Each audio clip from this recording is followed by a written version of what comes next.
Ja, pozdravljeni še v mojem imenu, torej sem Urška Krivograd in bom vodila ta prvi panel in sicer na odnos med oblikovanjem in rokodelstvom bomo najprej pogledali strani oblikovalcev, tako da za začetek si bomo pogledali izhodišče, ki sta ga za nas naprej posnela Katarina Mišer in Tomas Traxler iz Mišer Traxler studija iz Dunaja, v katerem predstavljata torej svoje projekte, kjer sta sodelovala uspešno z rokodelci, zakaj to počneta in v čem torej vidita prednosti takšnega sodelovanja.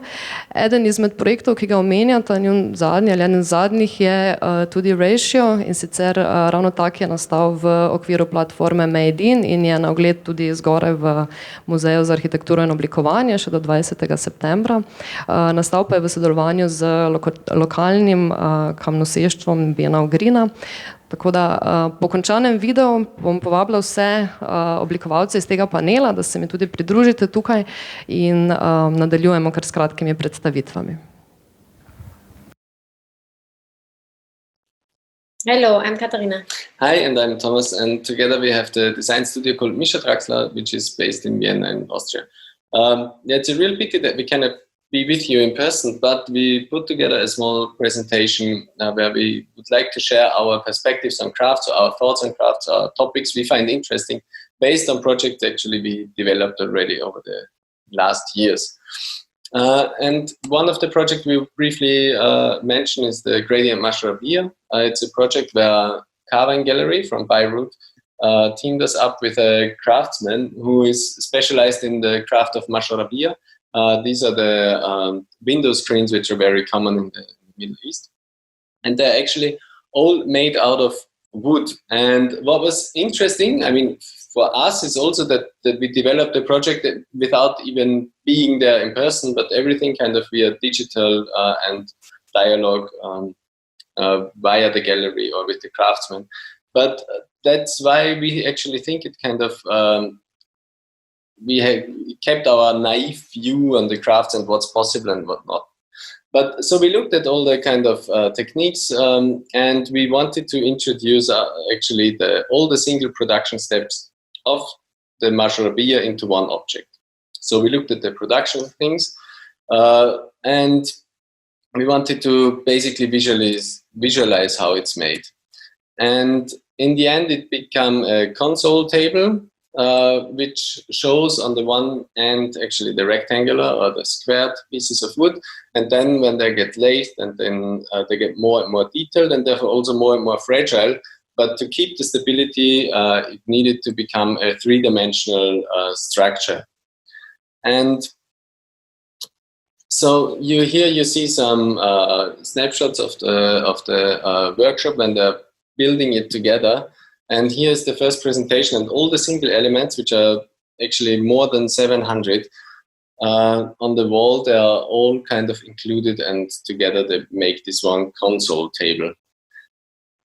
And what was nice, very nice, because there we also met the first time the craftsman, and during the process it was sometimes a bit difficult, but afterwards he was super proud that he managed to make this kind of three-dimensional Mashrabiyya, and we were very happy that no one ever gave up and kind of continued until the end.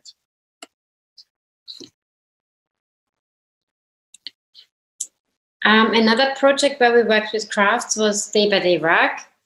It's a series of unique rug pieces for Nodus rugs. And it all started basically with a dialogue with the owner of Nodus, and he showed us some hand-knotted rugs from Nepal. And at one point we asked, actually, how long does it take to make such rug? And he said, this one takes 3 months, this one half a year, and we have one that even takes a year. And we're like, oh my.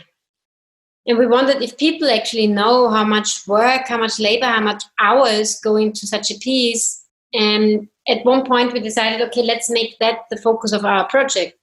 And so we decided to design a rug that basically shows the information in the object of how long it takes to make it. And our first initial sketch was probably not the best, but anyway, it revealed the concept. It basically was, we would ask workers knot, and somehow each day of the work would be implemented in the pattern of the object. And of course, we didn't want just a striped rug, so we dig deeper, and we finally came up with a concept that involved a cell structure pattern. And the cell structure pattern is always made in one grid color, and every day they somehow fill in the grid with 2 shades of a color, and after a week they repeat. And by that, you basically get several lines within the rug, each representing the day of work. And so if you have the final rug at home, you can sit there, and at one point you can actually count how many stripes there are. And then you know, for example, that this rug took like 28 days of work. And of course, this basically just focuses on the work they spend on knitting and knotting the little knots, and not the time before to prepare the loom, or the time after to actually clean and wash the rug. Anyway, so the pattern involves a grid structure on top and the days beyond. Of course, the work by each worker has an influence on the final pattern. So of course, each rug is a unique piece, since if somebody is sick or has to come in another day, or actually has to work stop sooner because of a reason, it all is implemented in the rug. So each piece really becomes an own individual piece. Here you see actually 2 people knotting the bigger version of the rug. And normally each piece is finished with a small leather label, and the leather label states who made the piece, and when they started and when they finished. And of course, the dates somehow correspond to the working days they spent on the loom. So for us, this project was really much about how design can help to appreciate labor, and how the design can actually tell these stories. And when we finally presented the first rugs, we actually got a question from one person, and it was like, do you think they have to work faster now? And in fact, we know now they don't have to, but at that point it was interesting, because of course we started questioning ourselves, but in the end it didn't matter if it would be a normal pattern or our pattern, because in the end you can always ask the question, do they have to work faster now? So it was really proving us that if you actually put it onto the object, it becomes an agenda to be discussed. And this is an interesting aspect for us. And that's one thing we wanted to bring into the new project, into the Ratio project. And it all started, like, that's the Ratio collection, which you can see in the museum upstairs. And it all started with this idea that we actually wanted to make data tangible, because when we finally picked stonemason as the craft that we would like to work with, we actually started to look deeper into the stone business and where stones are used. And at one point in the research phase, we had a very nice meeting at the Geological Institute with Milos Pavic from the Institute, and he gave us a small introduction to stone and geology, and he shared like a private lecture. It was a private lecture, some sort of, and he shared really a lot of passion, what he could interpret and see in stones, which we probably didn't beforehand. But then it was an eye-opener to us, and all these thoughts that then went through our minds later on, we put into the books that are in the exhibition. And the books are several kinds, and one is, for example, Nothing is Ever Lost. Because if you look at the Earth mass, in fact, it's nearly always constant. And that's interesting, because when you look at it, it's basically nature, or later on human effects that constantly relocate mass, but it all stays the same amount on the planet. And at the same time, you can look at cutlery or stone, and if you look at it closely and you regard it as a non-alive matter, you have to realize they are equally old, because in fact, everything that is non-organic is as old as the Earth. And in that sense, actually nothing ever gets lost, it just gets permanently transformed. And that's a very interesting fact, because, for example, even the screws on the image, at one point they were stone. And if you look around us, plates, construction sites, buildings, villages, and even our electronics, if you look closely, all the components at one point, or a lot of them, not all, but many of them, they used to be a stone. And so we had to realize everything that we cannot grow, we actually have to mine. And then if you look at mines, they are not so small. Basically, we really have an effect on the planet since more than 4,000 years. We dig holes and we dig bigger holes because in recent times, we just developed better and bigger tools. In the beginning, we used our hands, then we had some hammers, and nowadays we have huge machinery. And by that, we can use just way more material. And when it was a few kilos a few centuries back, nowadays we talk about a few thousand tons a day just per one mine. So it really shows and proves that by the materials we have at home, we use all around us, we just really transform landscapes and we just transform our planet. And all these tiny thoughts, of course, they couldn't fit into one project. But for us, it was important to show this relationship of raw material and final metal in one project. And we decided for metal because we found it interesting, because it's a bit like disconnected from stones in a way, because if you look at metal, you don't automatically think of a stone itself. And so we looked at like all this kind of data where how much metal actually you get out of the ore, which varies, of course, depending on the metal. And then these objects are actually this kind of three-dimensional diagrams of this data. So you see how much ore you have to get a certain amount of aluminium or copper or steel or zinc in this case. And these are actually kind of the data we received from the Geological Institute based on the ores we used for the project, depending on where they were collected. And so we got like all this, the map from Slovenia where certain mines are and were, and then we went there to kind of collect the different stones to process them further. And in a way, actually, all these data we got were then in the end defining the design and the look of the final object. So we decided for one basic foot, which was kind of this stone element or the ore element, and the thickness of the metal is always 3 millimeters.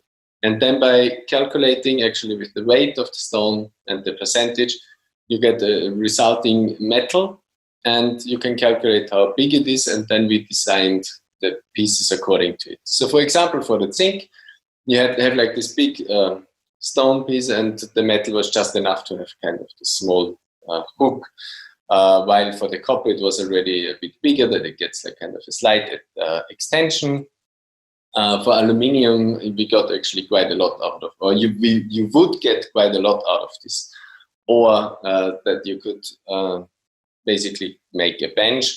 And for the iron, we decided to use a highly polished stainless steel to make a mirror in combination with the metal foot.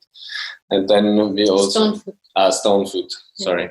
And then we also went for brass, because we found it interesting, kind of this mix and match that you then create out of copper and zinc. You create brass, and then you have another ratio again. But of course, this whole project was actually just possible to propose, because we worked in this case with Benno, and when we met him the first time, we already realized that he was really passionate, not just about the work, but also about kind of his surrounding, the sourcing of the stones, where they're coming from. It's kind of openness as well, just to experiment. And willing to go through a lot of hassles. Yes, this is maybe, but maybe he can, we will talk about it more in detail. But so it was really a project in the end, from the stone to the object. And by stone, it was also that he joined us to all the visits of the mines. We went partly together to search for stones in the locations. Then he went there, took them out of basically the ground and started to work in it, creating all the beautifully crafted objects around it. And so it was a very nice dialogue and a very nice process. And so what was for us important for this project was actually to use the craftsmanship to reveal aspects of material culture. And this is also possible because it was also made in this setting, which gave us and also I think Beno this freedom to explore the materials and to look at it from a different point of view. Okay, so thank you very much, and have a nice discussion round and a very good afternoon. Okay, bye. Super izhodišče za naslednjo debato. Predlagam, da vsa komentarje, mnenja prihranite za konec in da kar nadaljujemo s kratkimi predstavitvami oblikovalcev.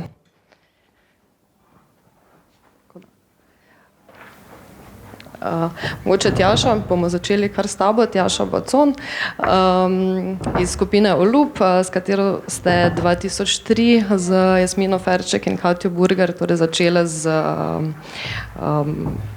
oblikovanjem, produktnim oblikovanjem prostora in pa tudi z nekim usposabljanjem in povezovanjem oblikovanja v bistvu z družbeno angažiranimi projekti. Pa ti kar predajam besedo, da mogoče ti poveš več. Okay, najprej hvala za povabilo. Jaz sem Tjaša Bacon in kot je že Urška rekla, sodelujem z Katjo in Jasminko v skupini Olub. Ko govorimo o oblikovanju ali pa o rokodelstvu, velikokrat govorimo o nekih končnih izdelkih ali pa storitvah. Nas v Olubu predvsem zanima sam proces oblikovanja, ki je voden, kjer se zgodijo nova znanja, učenja in tudi sodelovanja. In to nam služi pravzaprav kot orodje za izboljšanje kvalitete bivanja tako posameznika kot skupnosti. Zato sem tudi to prezentacijo usmerila predvsem v 4 projekte, tako na kratko jih bom malo opisala, kjer smo imeli priložnost raziskovati participativne prakse. To je bilo leta 2014, to je bil eden prvih projektov, ki smo skupaj raziskovali z rokodelci iz Ribnice v okviru Bienala 50. Sodelovali 12 zelo specifičnih rokodelcev z zelo tradicionalnimi znanji in ko smo ugotovili, da pravzaprav ni nobenega sodelovanja med njimi, je bila naša želja ta, da jih nekako spodbudimo in preko pogovorov pa tudi vodenega oblikovalskega procesa jih povežemo v dvojice, kjer pravzaprav 2 rokodelca izdelata samo en izdelek. Tako je nastala ena serija izdelkov. Nas je pa predvsem zanimala to sožitje in sodelovanje njih tudi v nadaljevanju in tudi so se zgodila določena sodelovanja pač tudi v prihodnosti. Ta način delovanja nas je zelo zanimal, zato smo tudi v Ljubljani, centru Ljubljane, vsako leto pripravimo participativno izobraževalne delavnice, kjer povabimo zainteresirano javnost, da se nam pridruži v raziskovanju sploh skozi tekstilni medij, pa tudi druge medije, njihovo osebno kreativnost, samoizražanje. To so akcije, ki se zgodijo v 4 urah, torej ta proces, oblikovalski proces je zelo hiter. Na začetku se srečajo z taki skupinskimi dialogi, igrami, gibalnimi pa tudi kontemplativnimi vajami, da se sploh procesu lahko odprejo in potem v drugi fazi raziskujejo skozi materiale, eksperimentirajo. Ob zaključku vseh teh srečanj se izkaže to, da pravzaprav vsak, tudi odrasel človek, z aktivno kreativnim delovanjem prebudi v sebi tisto pravzaprav, kar že ima, in to je eno veliko kreativnost. Pred 2 leti smo imeli priložnost tudi delati z mlajšo generacijo rokodelcev iz okolja, iz krajev med Nanosom in Snežnikom.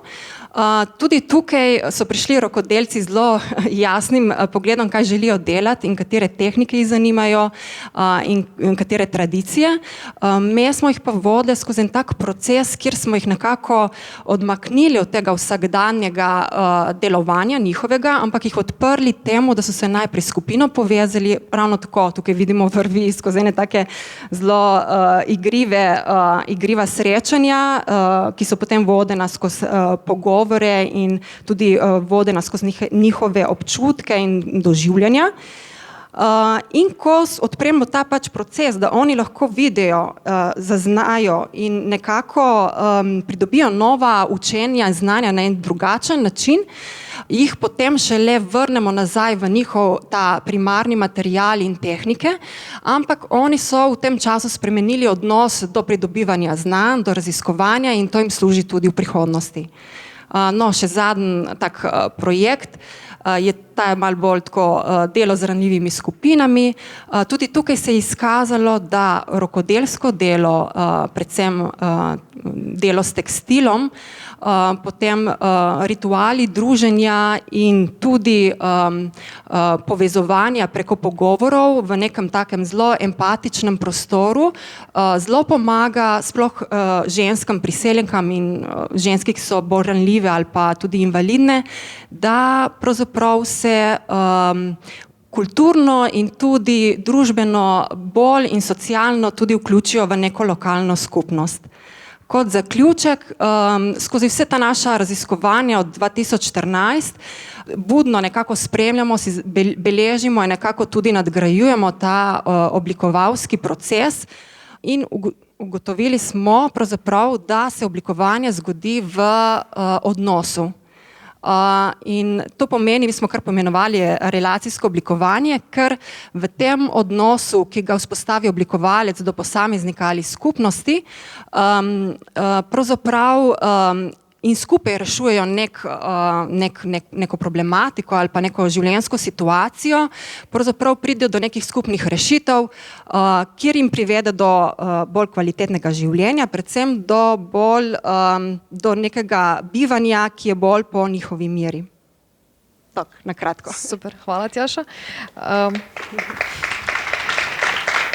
Nadaljujemo Jan kar s tabo, Jan Barič, arhitekt po izobrazbi, deluje v Celju, ker je podedoval delavnico, v kateri izdeluje, oblikuje izdelke iz lesa.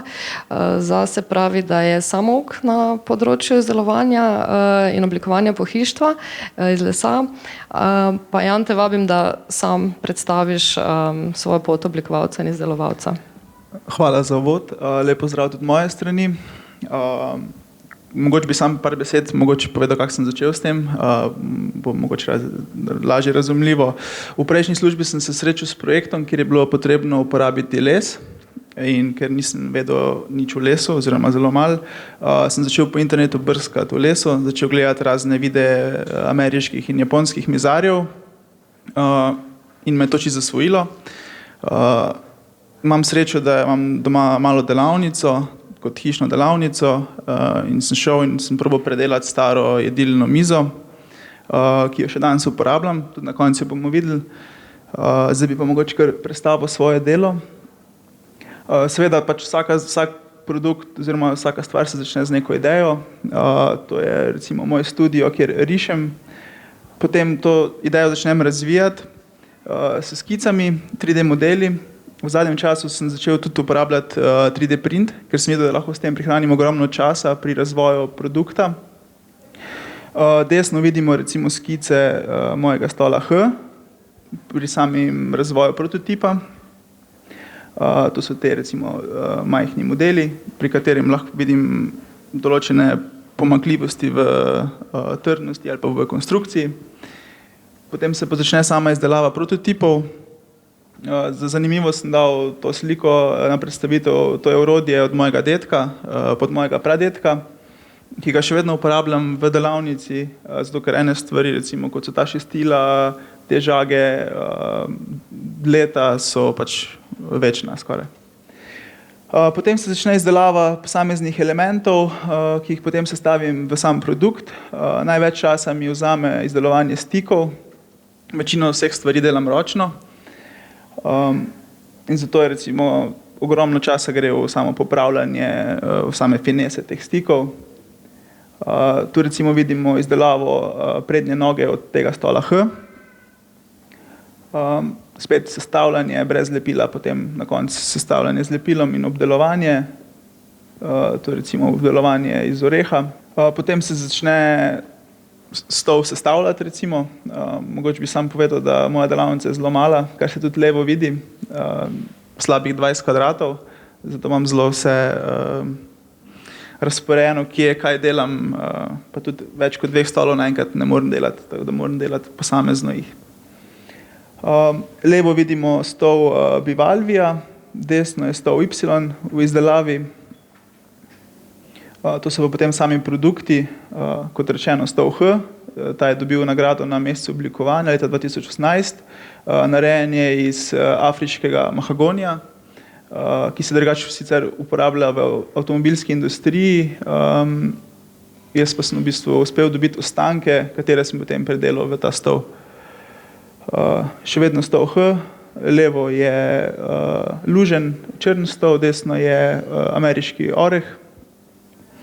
To je recimo Ricius klubska miza, ena izmed zadnjih miz, klubskih miz, ki sem jih naredil. V bistvu se skoraj v celoti dela na stružnici. Stol Y.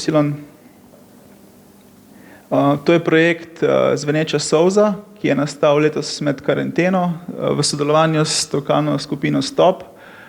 Gre za nekako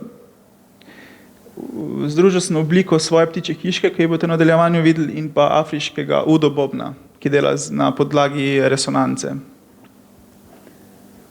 Danes je sicer koncert v Štanelu, lahko slišite. To je ptičja hiška, solzica, ki lahko uporabljamo kot pravo ptičjo hiško zunaj ali pa recimo kot nek dekorativni element v samem interjerju. V celoti se spet dela na stružnici. To je model, prototip stola Tarlo, ki sva ga naredila s kolegico Tjašo Rus, zdaj na tečaj, pri katerem smo uporabila laminiranje lesa, tudi zadeva, katero sem se šele lani poglobil, kako v bistvu narediti kalupe, potem ogrevanje kalupov, samo laminiranje, zvijanje, predpriprava s paro in tako naprej. To je ena izmed prvih klubskih miz, ki sem jih naredil sepija. Posebnost te mize je, da se lahko noge snamejo in obračajo, tako dobimo dva različna dizajna mize. Levo vidimo bolj eksperimentni stol Bivalvija, desno je stol sepija. Sepija mislim, da je bil celo prvi stol, ki sem jih naredil. Delam ogromno škatle za ur, za zbiranje ur. To je recimo najbolj prodajan model, model 5, narejen je iz evropskega oreha. To je interpretacija Klimtovega poljuba, samo skulptura kot okrasni element. To je počivalnik Louis, ki sva ga prav tako naredila s Tjašo Rus za en natečaj. Letos bi mogel iti v serijsko izdelavo, pa se je skupaj malo ustavilo. Evo, to je pa še zadnji slajd, to je ta miza, bila je 100 let stara miza, ki je imela popolnoma neuporabno podnožje in sem potem ta les uporabil in predelal v nek novo obliko. Odlično, super, hvala Jan. Bom malo preskočila, pa nadaljujemo z Nino. Nina Mršnik, oblikovalka in ilustratorka, študirala tudi na Royal College of Art v Londonu. Večkrat se v svojih projektih poveže tudi z drugimi oblikovalci in ta projekt, ki ga bo danes predstavila, Kobajagi Kilims, sta z Ivano Blaž zasnovali in torej oživili tradicionalno ročno izdelavo kilimov v Bosni z nekimi sodobnimi dizajni, tako da Nina izvoli. Hvala, se mi zdi, da si zdaj vse povedala. Kobajagi Kilims je projekt, ki ga delam s prijateljico arhitektko Ivano Blaž. Začel pa se je zelo spontano. V bistvu ona je iz Bosne, obedve zelo dobro poznava in imava radi čilime, to so preproge narejene iz volne, stkane. In v bistvu so si vsaka hotela narediti svoj čilim z nekimi svojimi vzorci in so začeli iskati, s tem se ukvarjamo v bistvu s prodajo, s promocijo čilimov. Hkrati so potem ugotovili, da in si res prizadevajo ustvariti delo bosanskim tkalkam in ohraniti obrt čilimarstva v Bosni. To niso vedeli, dokler niso začeli iskati obrtnic, ki nama bi izdelali te preproge, da je to sploh potrebno, oziroma so mislili, da je tega zelo dosti, pa ni. Tako da iz Slovenije je bilo zelo težko najti obrtnice, tkalke, ki bi nam naredile te preproge, tako da so šle v Bosno za par tednov ali za en mesec in sva preiskali to sredinsko Bosno na način, da sva hodili na tržnice, vsak dan na drugo tržnico in sva se spoznavali s temi gospemi, ki tkejo. Tako da sva res šle vse hribe in doline in začeli razmišljati o tem projektu ne samo tako osebno, ampak glede na to, da res iščeva gospe, ki tkejo, da bi lahko bil to nek večji projekt. To je gospa Rukija, ki nam pač vse tako lepo je potovati po Bosni, ker so zelo odprti in pač so vsako gospo en dan obiskovali, zato ker moraš piti kave in jesti in spiti in jesti, kar je super. Problem tega je bilo, tako nismo si predstavljali v bistvu, kako bova iz Slovenije komunicirali s temi ženskami, ker v teh vaseh seveda nimajo ne interneta, niti nekih telefonov pametnih, ki bi jim lahko pošiljali slike nekih vzorcev, tako da edini način je bil s pismi, kar pač se nam ni zdelo, da bi uspelo. Tako so bile pred enim taki razcepom, že tako je v štartu, preden se projekt začne, zaposlimo nekoga, ki bi logistično vodil ta projekt v smislu barval volno in dostavljal volno tem ženskam, ki bi pol tkale za nas. Istočasno so te ženske, ker jim nismo mogli obljubiti nek velik projekt, ker niso vedeli, kako bo to izgledalo, so v bistvu samo po zimi tkejo te preproge, pač poleti v teh mesecih delajo na kmetiji, na vrtu in tako, imajo druga opravila. Tako. In pol pa se nam je res tako, vse zvezde so se poklopile in našli smo Sumeja center. To je v Visokem, kjer še zdaj tkejo naše čilime. Je nek muslimanski center, kjer so organizirani. Imajo računalnik, imajo dosti žensk, ki znajo tkati in v bistvu lahko komuniciramo na nek pač sodoben način z njimi. Tako da ja, mi jim pošiljamo v bistvu vzorce, one stkejo ta čilim in nam ga pošljajo. To so neki vzorci. Na začetku vsakič, ko smo dobili te pakete, tako doživljali nek heart attack, ker mislim, one niso seveda stroj in to niso tovarne, to je neko sodelovanje in oni iz nekih takih A4 format vzorcev, ki si jih sprintajo same, pa smo ugotovili, da tudi pač imajo star računalnik, star printer, do njih pridejo tako čisto druge barve. No, pa smo to popravili na način, da jim pošljemo neko tako knjigo, da jo imajo s pravimi barvami. Tako da, ja, imamo dosti teh failov domače, koga zanimajo nakupi. Tudi to sem dala en svoj portret jim narediti, tako da vidite v bistvu, kakšna je neka prvotna slika in kako je potem v bistvu nikoli ne dobimo seveda neko preslikavo tega, kar hočemo, ampak je v bistvu neka kolaboracija. Mislim, meni je ful všeč to, kar je prišlo ven.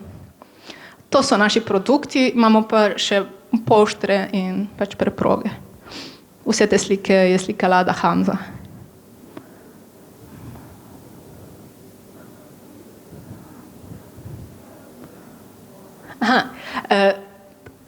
hitro. To je zadnji projekt, ki se z Nikolajem Salajem, on nam dela nek program.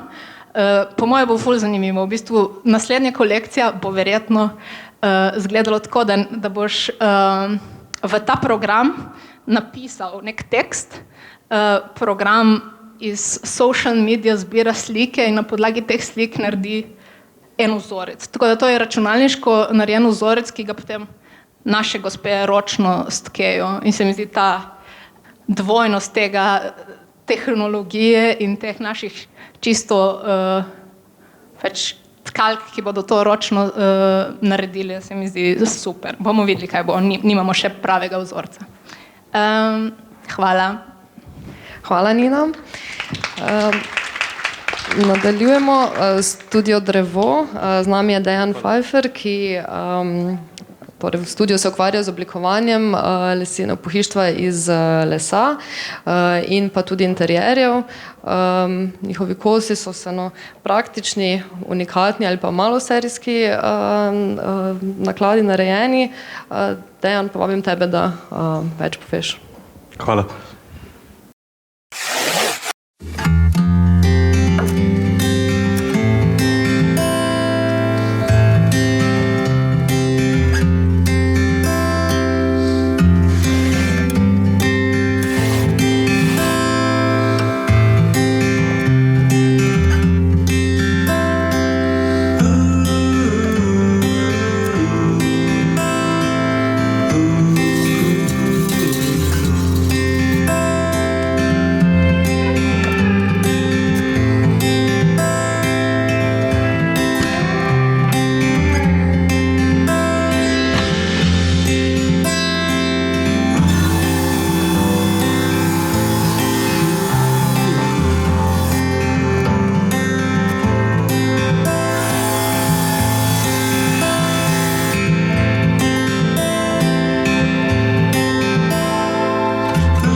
Evo, sem pridobil še dodatno minutko luksuza.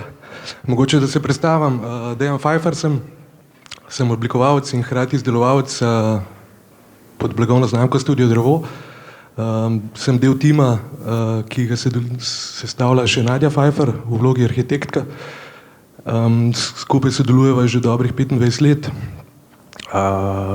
Pod blagovno znamko Studio Drevo v glavnem se ukvarjam z oblikovanjem in hkrati tudi z delovanjem večinoma pohištva, večinoma unikatnega pohištva iz masivnega lesa, večinoma slovenskega izvora, ker mi je to zelo pomemben. Sem v zanimivi vlogi, hkrati oblikovalca, ki me bogati z idejami, kreativnostjo in seveda tudi samo izdelavo, ki je velik izziv, ker poznavanje materiala, kot je masiven les, zahteva kar veliko znanja. Rezultat so izdelki, ki so narejeni večinoma z ročnim orodjem, zahtevajo veliko časa, veliko preciznosti in stremim k temu, da je seveda ta izdelek, ki ga dam iz sebe, ima nek blazno dolg rok trajanja. To, kar bom danes predstavil, v bistvu upam, je neka kolekcija, serija pohištva z imenom Directions in Green, kar pomeni smer v zeleno. Neka rdeča nit serije je bil Brestov les, masiven les Bresta, ponekod v kombinaciji z orehom, stružene lesene noge in barva, ki sem jo prvič sploh uporabil, zelena barva, ki asociira na neko naravo. Večinoma je pohištvo narejeno, se pravi, oziroma zaščiteno z olij. Tako da tudi tukaj poskušam biti čim bolj naraven pristop imeti pri izdelavi in končni obdelavi samega pohištva. A zdaj jaz pritiskam, pa to dela? Ok. Se pravi, to je recimo neka klop list poimenovana. Poigraval sem se z množstvom nog struženih, ker, kakor vemo, je stabilen objekt, ima recimo 3 noge, vsi stoli, mize večinoma imajo po 4, kar pomeni, da so zmeraj malo v antibalansu, ker nikjer tla niso popolnoma ravna. Jaz sem šel v neko pretiravanje, se pravi, da je večinoma kakšna noga zmeri v zraku. To je en primer moje ptičje hiške, zdaj so aktualne, vidim, ki asocira na nek kostanjev plot. In še v ambientu, ki funkcionira zelo, zelo dobro. 100 nog, 100 struženih nog, ki se pravi predstavlja kot nek čajno mizo lahko kot stol, dimenzijsko je 50x50x50 in ima tudi možnost, se pravi, da se noge poljubno vzemajo ven, kar omogoča neko igro.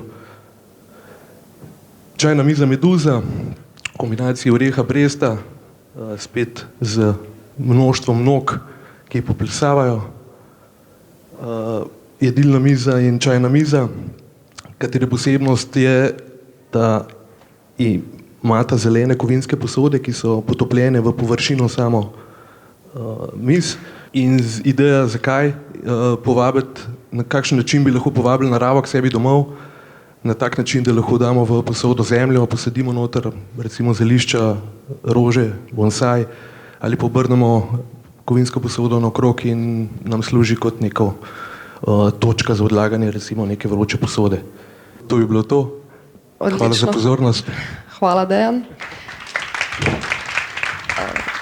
Nadaljujemo še z zadnjo predstavitvijo, in sicer Klara Zalokar in Klemen Zupanč iz Studio Moste, oziroma je narejeno iz Handmade in Moste, oblikovalski in izdelovalski studio, usmerjen predvsem v oblikovanje pohištva iz masovnega lesa oziroma to obrtniško izdelovanje pohištva. Izvolite. Ja, živijo, mi da sva Klara pa Klemen. Tako kot kolega prej bova predstavlja, kako se je vse skupaj začel. Mi da sva po izobrazbi arhitekta, žal nimava nobenih staršev ali pa dedkov, ki bi bili mizarji. Tekom študija, ko sva pač bila zelo vajena oblikovanja, sva se lotila prenove nekega stanovanja in ker pač sva bila študenta, pa je bil budžet zelo natajt, sva večino pohištva sama ali izdelala ali prenovila. To se nam je zdelo zelo zabavno in naj jo je prvič potegnilo v cel ta proces oblikovanja, izdelovanja, kaj to pomeni. Zdaj, ko ti s pohištvom, če imaš to srečo, da s pohištvom, kaj ga sam narediš, tudi bivaš, hitro vidiš oziroma čez nekaj časa, kaj je dobro, kaj pa ni dobro.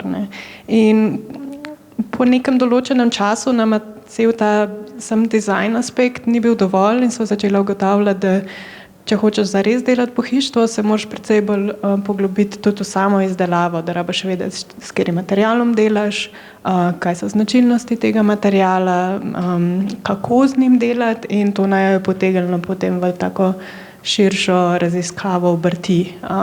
In na to obrt, v katero so se najbolj fokusirala, med drugimi je bilo usnjarstvo, pa knjigoveštvo, pa vse sorte, je bilo mizarstvo.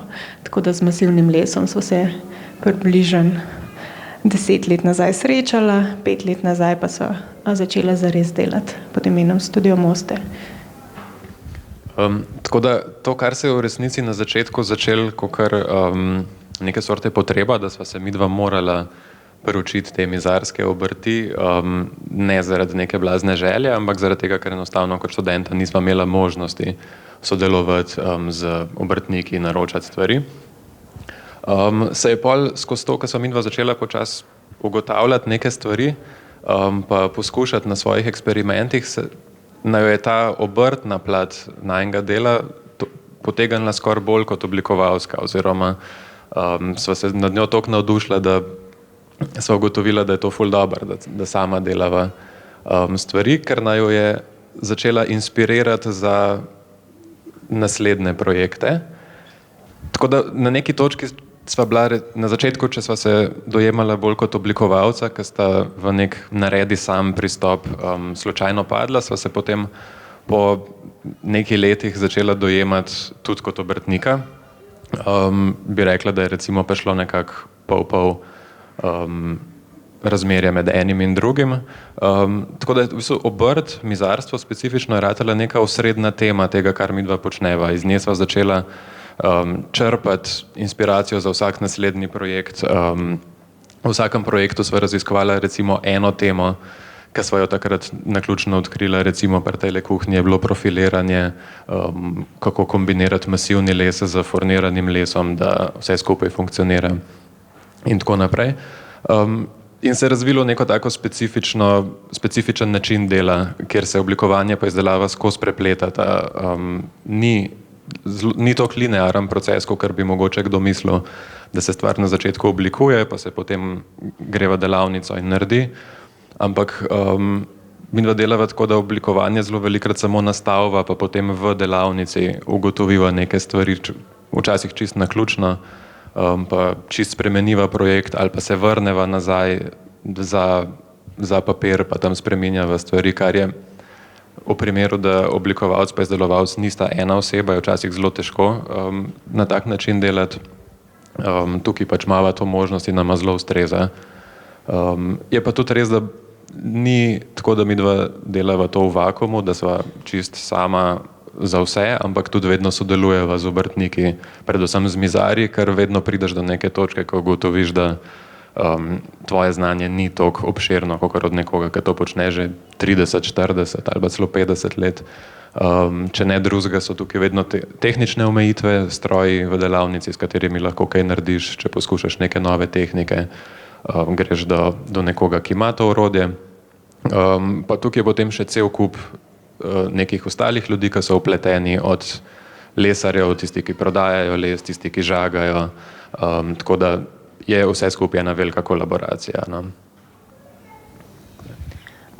Ja, pa še eno stvar, ki se nam zdi pomemben, da se nam zdi ta proces oblikovanja in izdelave, da je narejen na čim bolj trajnosten način. Zdaj, ta trajnost je ena taka skoraj že floskula postala, ampak gre za to, da pač probaš razumeti, s katerim materialom delaš, kakšen bo proces izdelave, da tudi ti medtem, ko izdeluješ, da delaš na način, ki je čim bolj prijeten, uporabljaš materiale, ki te ne zastrupljajo, probaš z vsem tem ostankom lesa nekaj narediti.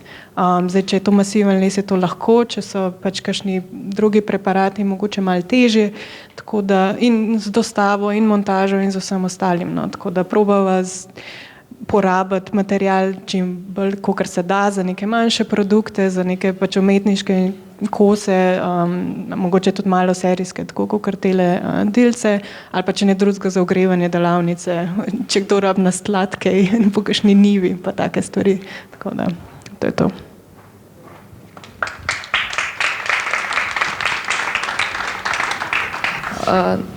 Ja, torej, kot smo že prej povedali, v zadnjem času pač opažamo sigurno več zanimanja za rokodelske izdelke, za tradicionalne obrti in sigurno je to zato, ker tudi pač poznamo vse te pasti globalizacije, masovne proizvodnje, potrošnje in vplivov, ki jih imajo te stvari na okolje. Pa me zanima, kaj so predvsem vaši razlogi, zakaj sodelovati z rokodelci v svoji oblikovalski praksi oziroma vpeljevati neke rokodelske metode. Kaj so te vrednosti, ki jih to prinaša, to neka dodana vrednost je, v čem vidite prednosti?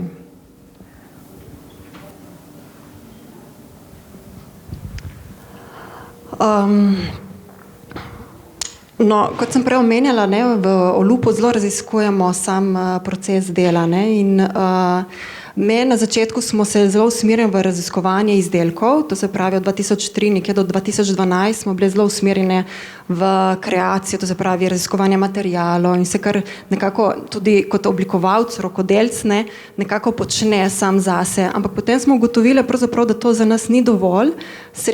Imeli smo pač priložnost se srečati z zelo različnimi rokodelci, zelo različnimi tudi oblikovalci. Smo ugotovili pravzaprav, da nas zanima in nas tudi najbolj bogatijo sodelovanja in raziskovanje in eksperimenti, ki nastajajo med oblikovalcem in rokodelcem ali pa oblikovalcem in nekim posameznikom. In to je, tako se mi zdi, eno tako veliko bogatstvo za nas in tudi za tiste, s katerimi se srečujemo in delamo. Pravzaprav gre za neko odpiranje, širjenje polja, kaj je oblikovanje in ustvarjanje je danes. Hvala. Jaz mislim, da največji plus je sigurno, tako je kolega prej povedal, prenos nekih veščin. Sigurno nekdo, ki se ukvarja 30 let za določeno zadevo, ve vse tiste malenkosti, detajle, forice po domače, kako neko zadevo narediti. Sam sem se pa na začetku soočil s tehničnimi težavami zaradi premajhne delavnice, zaradi pomankanja določenih strojev in me je to v bistvu prisililo, da sem začel sodelovati z mizarji. Mogoče, Jan, še tebe, da vprašam, ti si omenil to 3D printanje in torej kaj zate pomeni v bistvu to peljevanje nekih tehničnih rešitev v tudi oblikovalske in rokodelske prakse? V bistvu sem se kar dolgo časa hotel izogniti recimo 3D printanju, laserskemu rezanju CNC-ju. Pa sem pa videl, da v bistvu preveč časa porabim za izdelovanje prototipov, da bi lahko ta čas namenil v bistvu oblikovanju. In zdaj se dosti poslužujem novih tehničnih rešitev. Jaz bi mogoče tako bolj na osebnem nivoju, ampak se mi zdi, da meni osebno, pa mislim, da tudi Klari, je tak način dela, ker sodeluješ z obrtniki, pa kad delaš stvari sam, je enostavno precej bolj zabaven pa sproščen, kakor delati v nekem industrijskem okolju, kjer so stvari precej bolj resne, več odgovornosti, standardizirane so. Medtem ko to, da greš pa v delavnico in neko stvar narediš, je pa tako kot otrok, kad dobi eno škatlo Lego kock, pa mora nekaj sestaviti. Če pa to počneš še z nekimi drugimi ljudmi, ker vsak doprinese nekih projektov, pa da se projekt v dokaj kratkem času zaključi, pa greš potem spet na novega, tako kar je pri serijski proizvodnji malo težji, se mi zdi, da še dodatno malo sprosti vse skupaj. Vidva sta že o metodologiji dela vseeno nekaj govorila, torej sta vedno zelo vpletena v svoje procese, tudi če sodelujete z drugimi obrtniki in rokodelci. Ja, tako je. Zdaj, mogoče, če izpostavimo projekt, ki smo ga naredila s Benotom Ogrinom za Bio50, takrat nas je zelo zanimalo, ne samo to, kaj kamen pomeni oblikovalsko, ampak zakaj kamen, kaj je s tem kamnom, odkje pride, kako delati z njim, tako da se nam je zdelo, zelo veliko imamo vprašanj, pa zelo veliko najo zanimajo stvari, pa predvsem ta nek etnološki aspekt, zgodovina izdelovanja na Slovenskem se nam vedno zdi taka zanimiva za prvič ugotoviti, kaj je bilo, drugič pa pol to absorbirati pa uporabiti, da nadaljujemo nekaj, kar že je, da ni treba vedno znova izumljati nečesa novega. Nina, pri tebi gre mogoče za drugačno vrsto, kjer pošlješ knjigo, sliko in jo drugi izdelajo. Kako tukaj nastaja to? Gre najprej izhajaš bolj iz neke oblike, koncepta, ideje na papirju in šele potem se to prevede v neko materialnost in konkreten izdelek? Ja, meni se zdi, da je res pri tem najunem projektu Čilimov so najbolj pomembne te naše tkalke. In v bistvu one vsako skico s tem svojim delom, ki ga dajo noter, torej en Čilim delajo 4 tedne, 2 meseca. V bistvu je to najin del res tako nepomemben, ker karkoli ima dava, si tako dopina vrednosti s tem delom, ki ga one vložijo v to. Kar mi dve njim ponujemo je to, da imajo zaradi naju več dela, zato ker ta projekt nekako se prodajajo te Čilimi po svetu. tako da to je naše, tako v bistvu, ja, one so v Bosni, mi dve so v Sloveniji. Dostikrat se mi zdi, da bi bilo super, če bi bile bližje, da bi tako res lahko boljše komunicirali in tako, da bi lahko tudi večkrat šla tja in pogledala, kaj se dogaja med procesom, ne pa samo dobila končni produkt, ampak je, kar je. Tako da, ja. Ja, mogoče, koliko je vseeno, zdaj, če gledamo pri oblikovanju, torej pride do nekega prototipa, ki se izboljšuje, nadgrajuje, ne vem pa, če je to potem ta en produkt, prototip, medtem ko pri rokodelskih izdelkih je prototip že skoraj artefakt, ne? Koliko prostora je v bistvu za neko eksperimentiranje, za to, da se združiti dve stvari. Vas to omejuje ali je to v bistvu še neka dodatna svoboda, ki jo omogoča združevanje tega? Svoboda je neomejena. Mislim, ravno iz vidika, da sem mogoče začel kot oblikovalec in potem te seveda zelo matra, ali pa meni osebno, ta proces tudi izdelati, ne biti samo kot opazovalec. In ko se začne spuščati v to drugo stran, v bistvu je neskončna zgodba, v bistvu, ker se ti odpirajo sam novi svetovi. Tako da, kar se tiče kreativnosti, je z mojega vidika sigurno boljši, da znam stvar tudi narediti. In seveda mi predstavlja ta izziv, da čim bolj je tudi zahtevna naloga, to mi je v bistvu še hujša motivacija, pri samem procesu. Drugače pa večinoma, se pravi, izdelujem stvari res, se pravi, zelo unikatne narave, se pravi, za nekega končnega naročnika, ki ima mogoče že izdelano idejo in sem samo v vlogi kot nekega izdelovalca, ali pa bodisi v vlogi celega procesa, skratka, da pride nek naročnik, nima neke izdelane ideje in nastopim v vlogi oblikovalca in tudi izdelovalca samih izdelkov. Hvala. Mogoče vprašanje za konec za vse, zakaj teh sodelovanj med oblikovalci in rokodelci ni več, v čem vidite mogoče težave in pač konkretno, kje? To pa mene zelo motivira, tako vprašanje. Mogoče ravno recimo Maja je omenila v svojem enem temule govoru danes,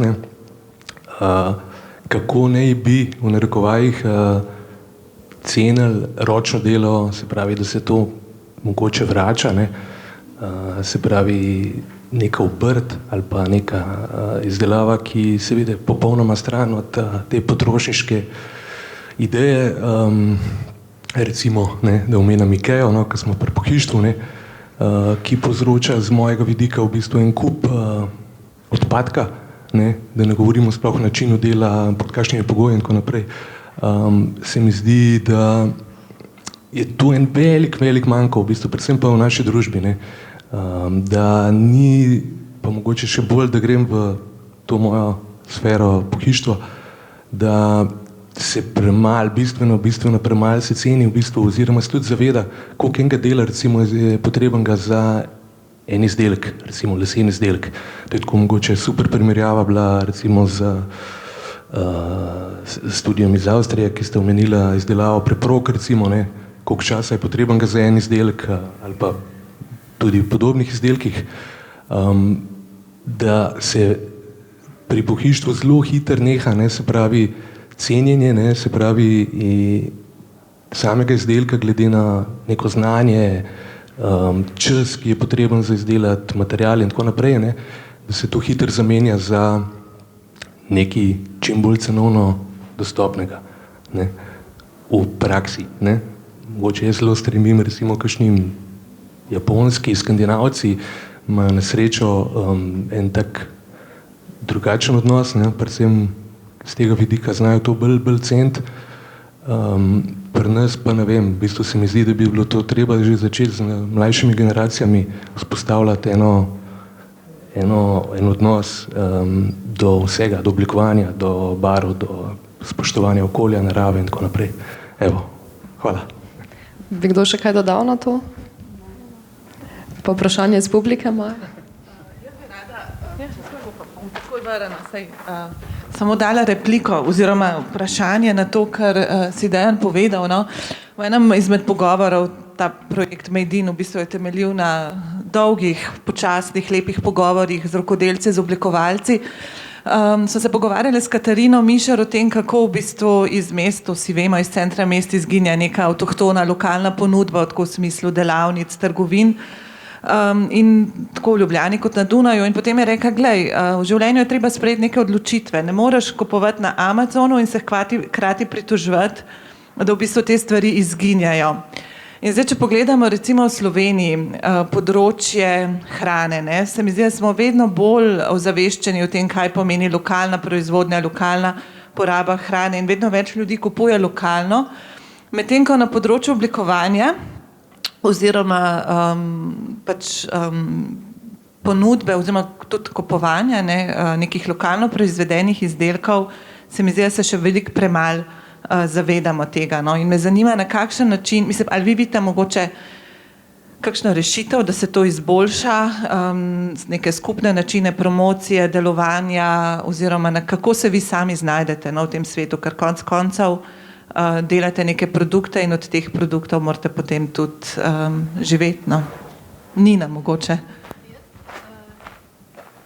Mislim, jaz imam tudi to izkušnjo pop-up doma, ki nas je sodelovalo več kot 10 ljudi pri tem projektu v smislu organizacij.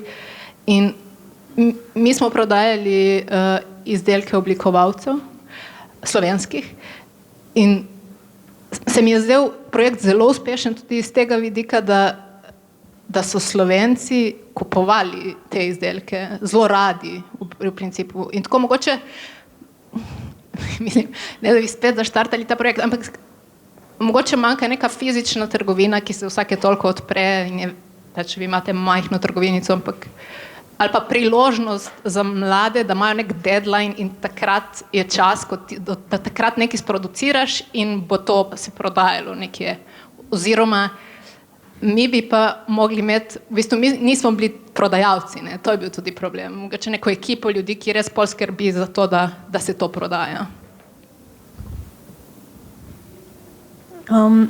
Jaz bi mogoče izpostavila eno stvar, ki meni osebno tako malo mi je hecna, pa malo me tudi žalosti, da moramo to, kako je stvar izdelana, pa da je etično, pa naravno, pa iz slovenskih materialov, pa po tradiciji, da moramo tako izpostavljati, kot neko tako, ne vem, tržno marketing potezo, ali pa da je to wow, kaj tacga, na roke je narejeno, pa se mi zdi tako, v slovenskem prostoru je ta tradicija izdelovanja, tako še 50 let nazaj je bilo to samoumevno, zdaj pa je to pač nek taka nalepka, ki jo skoraj da moraš dati, recimo se vidimo vsi, kako Lidli pa Hofri pa Mercatorji oglašujejo slovensko zelenjavo, kot nek tak dodano vrednost. Tako da se mi zdi, da preko bomo to nehali kot nek plus dodajati, ampak preko bomo rekli, tako morajo stvari biti, lažje bo ljudem ugotoviti, da pač, ja, vse stvari so narejene, vse stvari je treba pridelati, vse stvari na koncu en človek naredi in je pomemben, kdo je ta človek, kako je narejen, pa pač probati čim bolj izpostaviti to ozadje. No, tako.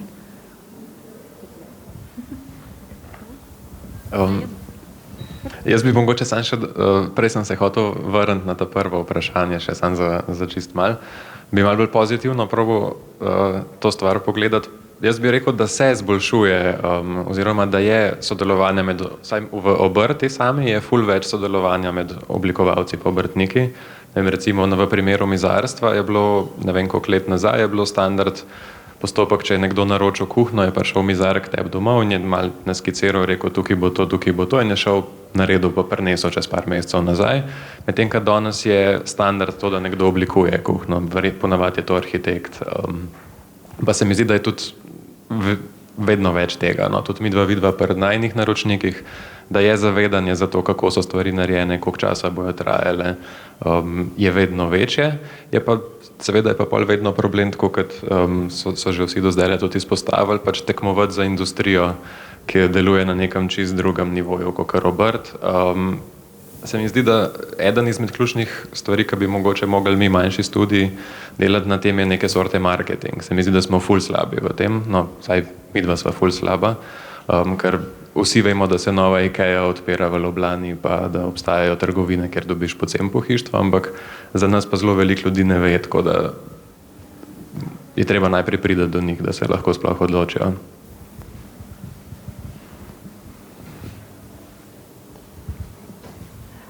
Ja, jaz bi najprej na to prvo vprašanje, sicer, ko smo delali z različnimi rokodelci, to se pravi, smo delali starejšo generacijo rokodelcev, ki ima zelo specifična znanja, ampak obenem hkrati zelo zadržujejo ta znanja, jih ne želijo deliti in zelo težko se pogovarja z oblikovalci in tudi seveda izhajajo iz tistega obdobja, kjer nekako so mogoče mogli se postaviti zase in so mogli nekako postati nekako vsevedi in s tem so lahko preživeli.